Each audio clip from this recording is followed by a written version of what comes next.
नमस्कार. आपण ऐकत आहात चैत्राली यमगर लिखित मिशन भाग 17वा. हं, बोला आता वर्मा सर. काय तुम्हाला बोलायचं आहे? मीटिंगसाठी आता सर्व जमले होते त्याचे वरिष्ठ अधिकारी त्यांना बोलले. पण दुसरीकडे देवाला नियती विचारत होती की तो शब्बीर जे काही बोलला, त्याचा मित्र अँड ऑल, ते सर्व काय होतं? 3 वर्षापूर्वी काय घडलं होतं त्याच्या आयुष्यात हे जाणून घ्यायला तीही उत्सुक होती. तसे एकीकडे वर्मा सर तर दुसरीकडे देवा भूतकाळ सांगायला सुरुवात करतात. भूतकाळ 10 वर्षापूर्वीचा. देव बेटा, तुला आत्ताच्या आता काश्मीरच्या बोर्डावर यायला लागेल. दिल्लीत शिकत असलेल्या एका छोट्या मुलाला लेफ्टनंट सोनी सर कॉलवर कुणाला तरी म्हणाले. भाग 11व्यामध्ये मागच्या काही भागांमध्ये यांचा परिचय दिला आहे. पण अंकल, मी येणार कसं? मी इथे दिल्लीत. तो मुलगा घाबरतच बोलतो. शिवाय आता रात्रही होईल. अरे, तू कॅप्टन देवांचा मुलगा असून अंधाराला घाबरतो. ते त्याला थोडं रागवतच म्हणतात. सॉरी अंकल, पण ते मला. तो नरमतो. हा, ओके. फोबिया आहे ना तुला? I know.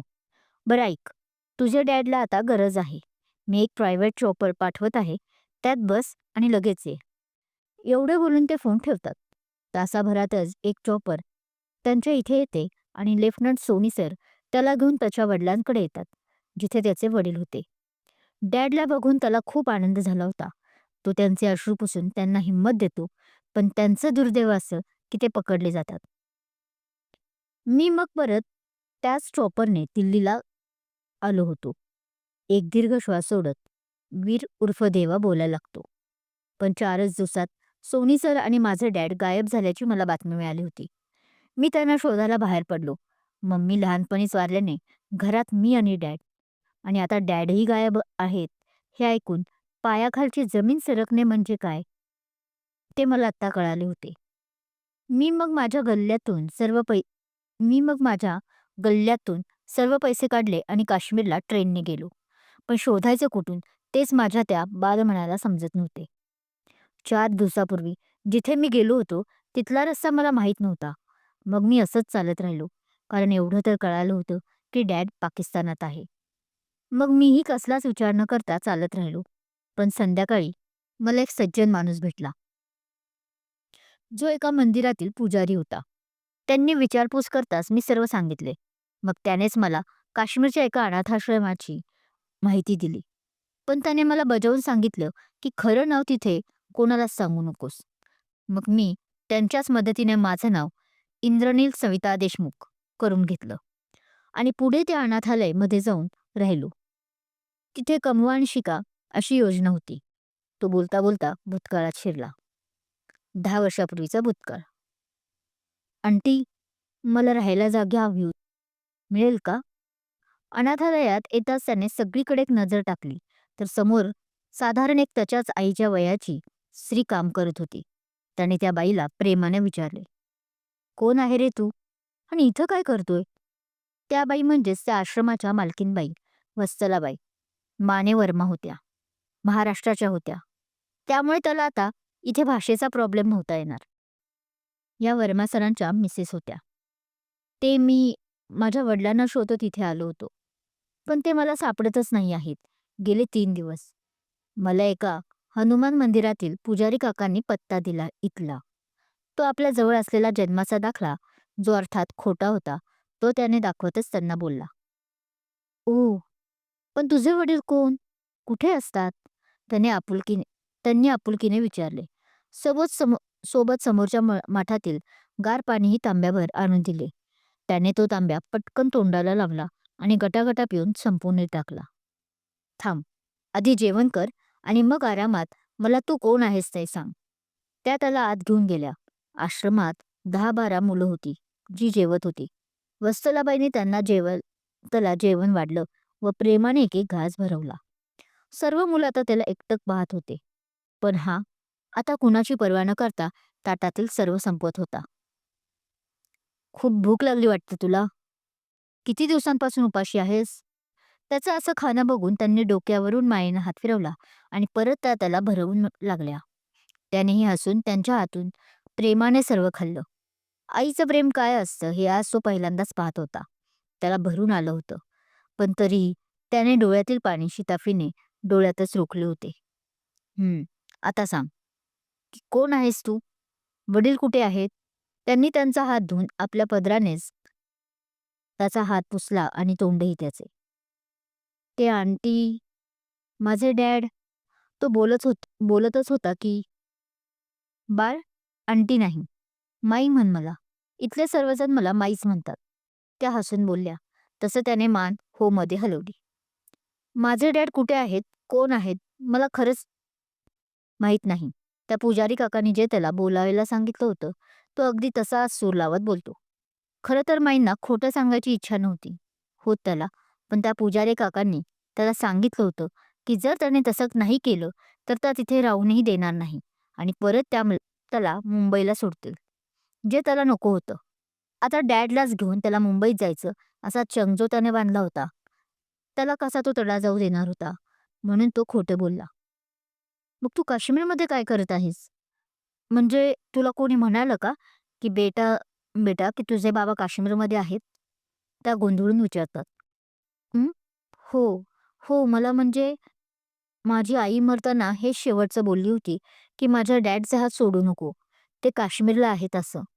तो जरा भावूक होत म्हणाला. "बरं, ठीक आहे.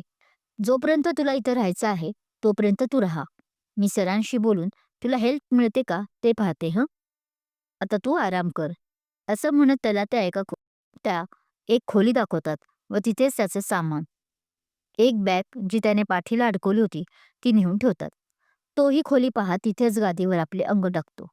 4 दिवसांपासून या सुखालाही तो लांब राहिला होता. बघता बघता 8 दिवस जातात, तरी त्याला त्याच्या डॅडचा पत्ता लागत नव्हता. कसा लागणार ना? ते तर तिकडे जेलमध्ये होते. वर्मा सरही तिकडे मुंबईत कामात अडकले असल्याने वत्सलाबाईंनी त्यांना कॉल करून सांगितलं नव्हतं. "बाळ नील." एक दिवस वत्सलाबाईंनीच त्याला हाक मारून आपल्या खोलीत बोलावून घेतात. "हा माई, बोलवलं तुम्ही?" त्याने अदबीने विचारलं. "हो अरे, म्हटलं तुझी चौकशी करावी. ये बस इथे." त्या आपल्या शेजारी बसवून बोलायला लागतात. "कुठवर आलाय तुझा तपास? काही कळालं का?" त्यांना माहीत होतं की असा तपास गेलेल्या माणसाचा लागत नसतो. पण मुलाचं मन नाराज नको व्हायला म्हणून त्या जरा शांततेत विचारत होत्या. त्याने रडतच नाही म्हणून सांगितले. "ए वेड्या, असं रडतोस काय? भेटतील हो तुझे बाबा तुला." त्या त्याचे डोळ्यातील पाणी टिपून म्हणतात. "मी खरं तर सरांना सांगणार होते, पण सरही तिकडे एका मोठ्या कामात अडकलेत. आपल्या देशाच्या एका कॅप्टनला दहशतवादीने तिकडे कैद केलं आहे." त्या काळजीत चेहरा पाडत म्हणतात. आणि कॅप्टन हा शब्द ऐकून त्याचे कान टवकारले जातात. "मग ते कॅप्टन सापडले का?" त्याने लगेच विचारले. "अरे, ते सापडायला हरवले थोडीच आहेत. त्यांना तर आपल्या शत्रूने बंदी करून नेलं आहे. आता तेव्हाच सुटतील जेव्हा ते शत्रू लोक त्यांना सोडतील."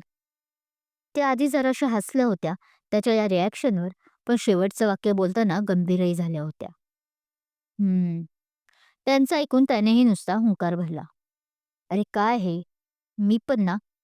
त्या 2 मिनिटे शांततेत गेल्यावर आपल्या डोक्याला टपली मारत म्हणतात. "मी पण काय विषय घेऊन बसले. मी तुला याच्यासाठी बोलवलं होतं, की आता थोड्याच दिवसात शाळा कॉलेज सुरू होतील. जर तुला पुढे शिकायचं असेल तर." त्या त्याच्याकडे हसत पाहत म्हणतात. "म्हणजे शिकायचं असेल तर हं? बाकी कितवीची परीक्षा दिली तू लास्ट टाईम?" "हो, शिकायचं तर आहे पुढं. मी 10वी पास झालो आहे. महिनाभरापूर्वीच निकाल लागला आहे, ज्यात मला 70% पडले आहेत. पण मी ॲडमिशन." तो जरा चाचरतच बोलला. "अरे वा, मस्त मार्क्स मिळालेत की तुला. ॲडमिशनचं टेन्शन घेऊ नकोस. आपल्या कमवा शिका योजनेद्वारे चांगल्या कॉलेजमध्ये तुझं ॲडमिशन 11वीला मिळून जाईल. डोंट वरी. आपण उद्याच जाऊ एका कॉलेजमध्ये." ते हसून म्हणतात आणि कुठली साईड घ्यायची वगैरे ठरवून ते दुसऱ्याच दिवशी कॉलेजलाही जातात. तिथं वर्मा सरांच्या ओळखीने त्याची लगेच ॲडमिशनही होते. त्याला जास्त आपली ओळख द्यावी लागली नव्हती. त्यात वत्सलाबाईंनीही "माझ्या भावाचा मुलगा आहे" असं खोटंच सांगून ॲडमिशन पक्की केली होती. थोड्याच दिवसात त्याचं कॉलेजही सुरू झालं. त्याने तर तेव्हाच त्याने तर तेव्हाच केलं होतं आपलं उद्दिष्ट की तो आर्मीमध्ये जाणार. आणि आपल्या डॅडला शोधून काढणार. आपल्या वडिलांचेही नाव रोशन करायचे हेच आता त्याचं ध्येय होतं. तसा तो कॉलेज आणि स्पर्धा परीक्षाची तयारी आतापासूनच करायला लागला होता. आर्मी ट्रेनिंग सेंटर कुठे आहे, कसं जायचं याचंही नॉलेज तो मिळवत होता. शिवाय कमवा आणि शिका ही योजना असल्याने तो कॉलेजच्या लायब्ररीत काम करत होता, ज्याचा त्याला स्पर्धा परीक्षेसाठी अर्थात फायदाच होणार होता. एकंदरीत तो खुश होता. परत आश्रमात आले की संध्याकाळच्या वेळी माईंना मदत करायचा. स्वयंपाकही त्याने शिकून घेतला होता. या आश्रमात तोच जरा वयाने मोठा होता, त्यामुळे तिथलाही तो लाडका दादा बनला होता. दिवसामागून दिवस जात होते. महिने जाऊन 11वीचे वर्ष संपले. 12वी आता महत्वाची असल्याने तो आता अजून जोरात अभ्यासाला लागला होता. माईने आता त्याचं किचनमधलं काम बंद केलं, तेही जबरदस्तीनं. तसंही त्यांना आवडत नव्हतं आधीही. त्याने किचनमध्ये काम करावं. कारण तो ते शिकण्यासाठी नाही, तर आपल्याला उपकाराची फेड करत आहे, असं त्यांना वाटत असे. यात 2-3दा वनवासर आले होते. त्यालाही भेटले होते. पण त्यांना तो आपलाच कॅप्टनचा मुलगा आहे, हे समजलं नव्हतं. कारण ते 2-3दाही घाईघाईचे जास्त होते. कॅप्टन गेल्यामुळे सर्व जबाबदारी वर्मा सरांवर आली होती. तेव्हा वर्मा सरांचं पोस्टिंग आसामला ॲज अ आर्मी ऑफिसर म्हणून झालं होतं. माईंना इथंच बरं वाटत असल्याने त्या मात्र काही आसामला गेल्या नव्हत्या आणि वर्मा सरांनीही फोर्स केला नव्हता. मुलं त्यांना कधीच मूल कधीच त्यांना होणार नव्हतं आणि हेच दुःख त्या या मुलांकडे पाहून विसरू पाहत आहेत, तर राहू देत त्यांना इथे, असा सारासार विचार करून तेही हो म्हणाले होते. "अरे नील, झाली की नाही अंघोळ तुझी? कॉलेजचा पहिला दिवस आहे ना आज?" माई आश्रमातील मंदिरात देवाजवळ दिवा लावून उदबत्ती बाहेरच्या अंगणात असलेल्या तुळशीला लावायला जात होत्या. मध्येच या दोघांच्या किचन असल्याने तो दिसताच त्या बोलल्या. आज त्यांना उठायला उशीर झाला होता नेमका. "हो माई, झालं. बस 2 मिनिट." तो एका डब्यात गरमागरम डोसे ठेवत तो बाहेर मोठ्या असलेल्या हॉलमध्ये आणत म्हणतो. "हे काय?" त्या उदबत्ती लावून येताच त्यांना छान वास आला आणि त्यांनी हनुटीवर हात ठेवून त्याला पाहत रागाने विचारले. "माई, अगं याला डोसे म्हणतात." तो हसून तिथं बसलेल्या त्याच्या त्या छोट्या छोट्या भावंडांच्या ताटात डोसा आणि चटणी ठेवत बोलतो. माई, तुझ्या चष्म्याचा नंबर वाढला आहे वाटतं. लवकरच तू म्हातारी होते की काय?" तो बोलतो तसे बाकीची त्याची भावंडे खुदू हसायला लागतात. "मेल्या, ते दिसते की मला. आणि कळलं की हो, ते डोसेच आहेत म्हणून." त्या त्याला फटका मारत म्हणतात. "आणि म्हातारी मी काय इतक्या लवकर होणार नाही. आणि काय रे पोरांनो, तुम्हाला काय शाळा नाही का आज? जा पटापट खाऊन शाळेला. 2 दिवस अजून शाळेला सुरू नाही झाले की लागले सुट्टी घ्यायला. आणि तू रे, तुझ्या कॉलेजचा आज पहिला दिवस आहे ना? मग हे काय करत बसला उद्योग?" त्या सर्वांना ओरडत बोलतात. तसं तो आपल्या भावंडांना पटापट खा म्हणून खुणावतो आणि "मी बघतो माईकडे" असं सांगून पुढे गेलेल्या माईच्या गळ्यात आपल्या दोन्ही हातांची गुंफण करतो. "माई, तू चिडली की अजिबात छान दिसत नाहीस. आम्हाला आमची हसरी माईच आवडते. हो की नाही रे?" तो आपल्या भावंडांकडे पाहत डोळा मारून विचारतो. तसे सर्व एका सुरात हो म्हणतात. तशी माईच्या गालावरची खळी खुलते, पण त्या तशा दाखवत नव्हत्या. बरं, त्यांनाही बघ, त्यांनाही माई हसरीच आवडते. माझी गोलूमोलू माई मग डबल गोलूमोलू दिसते आणि मग म्हातारी दिसते. तो आता हसत म्हणाला आणि पटकन बाजूला झाला. "काय म्हणालास तू? तू मला परत म्हातारी म्हणालास? थांब, आत्ता सांगते कोण म्हातारं आणि कोण तरुण आहे ते." म्हणत त्या तिथंच असलेल्या झाडू घेऊन त्याच्या मागे धावू लागतात. पण 4-5 पावले गेल्याच नव्हत्या की त्यांना गरगरायला लागतं. तसा पुढे पळत गेलेला नील मागे येतो आणि माई म्हणतच त्यांना खुर्चीवर बसवतो. "काय झालं गं? तुझी मेडिसिन नाही खाल्ली ना माई?" माईंना खूप कमी वयातच डायबिटीस झाला होता. त्यामुळे नाश्त्याच्या आधी एक गोळी असायची. त्याचबद्दल आता तो माईंना विचारत होता. "अरे, काळजी करू नको. मी गोळी खाल्ली आहे. पण कालपासून जरा डोकं भणकत आहे. त्यामुळे चक्कर आली असेल आता." त्या एका भावाने दिलेलं पाणी नीलच्या हातून पीत पीत बोलतात. काल सर आले नाहीत म्हणून तू टेन्शन घेतलं आहेस ना माई?" तो रिकामा झालेला ग्लास त्या मुलाला परत करत बोलतो. "नाही रे, त्यांचं का टेन्शन घेऊ? माहीत आहे आता, की ज्या दिवशी ते येणार म्हणतात ते कधीच येऊ शकत नाही." ते आपलं डोकं खुर्चीला टेकवत म्हणतात. "आता सवय झाली आहे या सर्वांची. बस, काल ते आमच्या..." त्या बोलता बोलता थांबतात. डोळ्यातले अश्रू कधीच गालावर ओघळले होते आणि ते लपवण्यासाठीच माईंनी आपले हात डोळ्यांवर ठेवले होते. त्या कमजोर आहेत मनाने हे त्यांना या मुलांना दाखवायचे नव्हतं. काल तुमच्या लग्नाचा 10वा वाढदिवस होता आणि त्यामुळे तुझी इच्छा होती की सरांनी काल तिथं असावं. बरोबर ना? तो त्यांचा दुसरा हात हातात घेऊन विचारतो. तशा त्या आपल्या डोळ्यांवरचा हात काढून त्याच्याकडे नीट बसून पाहायला लागतात. आणि तो इतका वेळ लपवलेला अश्रू यावेळी त्यांना न जोमानता बाहेर गालावरून त्याच्या हातावर येऊन पडतो. "माई, पण तुला तर माहीत आहे ना गं सरांचं काम आणि आता तर ते आसाममध्ये आहेत." ते पाहून तोही जरासा बावरून त्यांना मिठी मारत म्हणतो. वत्सलाबाईमुळे सर्वच वर्मा सरांना सर म्हणून संबोधत होते आश्रमात. "हो रे, मला याची आहे सवय. आता 10 वर्ष झाली आहेत. पण हे वेडं मन रे माझं. इतके दिवस आम्ही वेगवेगळं राहत आहोत. मला ना त्यांच्याशिवाय कोणी आहे, ना त्यांना माझ्याशिवाय. ते आपल्या नादात बोलून जातात, तसं नील पटकन त्यांच्या तोंडावर हात ठेवतो. आणि आम्ही? माई, आम्ही कुणाचे आहोत? तुमच्याच दोघांचे ना?" तो जरा रागात बोलतो आणि माईंना आपण काय बोलून गेलो हे चूक लक्षात येते. आय नो कदाचित भूतकाळ ऐकायला तुम्हाला मजा नाही येणार. पण भूतकाळ दाखवणंही गरजेचं आहे, कारण पुढचे वर्तमान काळ कसा क्लिअर होणार? सो आत्तापर्यंत जसा वर्तमान काळ आवडीने ऐकला, तसाच भूतकाळही ऐकावा. काही चुकत असल्यास नक्कीच मला तसे सांगावे. कथा सुद्धा पूर्ण काल्पनिक आहेत. शस्त्रास्त्रे वगैरे सुद्धा माझी एक कल्पनाशक्ती आहे. त्यामुळे मनोरंजन म्हणूनच कथेला घ्यावी. चुकत असल्यास स्पष्ट कमेंट करून सांगावे. आपल्या मतांचा विचार करून कथा सुधारणा करण्यात येईल. शिवाय नेहमीप्रमाणे भाग कसा वाटला ते कमेंट करून नक्की सांगा. कथा आवडत असल्यास लाईक करा, कमेंट करा, शेअर करा आणि हो, चॅनल अजून सबस्क्राईब केलं नसेल तर सबस्क्राईब जरूर करा. Thank you.